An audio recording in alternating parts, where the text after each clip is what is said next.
এটাই হয়তো সেই স্বাধীন বাংলাদেশ। এই স্বাধীন বাংলাদেশের স্বপ্নই হয়তো ছাত্ররা দেখেছিল, যেই বাংলাদেশ গড়ার জন্য শত শত তরুণ তাদের বুকের তাজার রক্ত ঢেলে দিয়ে বাংলাদেশকে পুনরায় স্বাধীন করেছে, যেখানে জাতি ধর্ম বর্ণ নির্বিশেষে সবাই এক হয়ে প্রাকৃতিক দুর্যোগের মোকাবেলা করছে। এমন বাংলাদেশের স্বপ্নই আমরা প্রত্যেকটা মানুষ দেখতাম, যে বাংলাদেশে পেট্রোল পাম্পের মালিক নির্দ্বিধায় বলছে উদ্ধার কাজে নিয়োজিত ভোটের জন্য তেল ফ্রি, উদ্ধার কাজের জন্য বাসের ভাড়া অর্ধেক,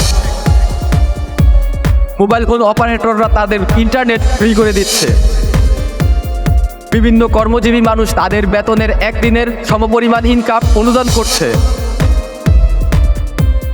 দেশের সেনাবাহিনী নিজেদের জীবনের পরোয়া না করে সাধারণ মানুষকে উদ্ধারের জন্য নিজেকে বিলিয়ে দিচ্ছে।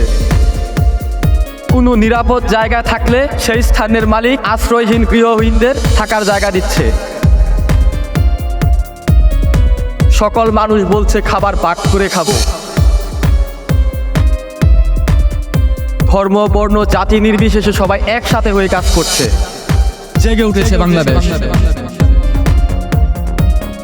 সারা বাংলাদেশের মানুষের মধ্যে তৈরি হয়েছে এক নতুন ঐক্যের ডাক, যার মাধ্যমে বাংলার সকল জনতা আজ এক হয়ে এই প্রাকৃতিক দুর্যোগ মোকাবেলা করছে। সালাম সেই সকল যোদ্ধাদের যারা দেশের এই প্রাকৃতিক দুর্যোগে নিজেকে বিলিয়ে দিয়েছে অকাতরে। রহমত নাজিল হোক বাংলাদেশের বুকে, আবারও সুজলা সুফলা শস্য শ্যামলা বাংলাদেশ মাথা তুলে দাঁড়াবে পৃথিবীর বুকে।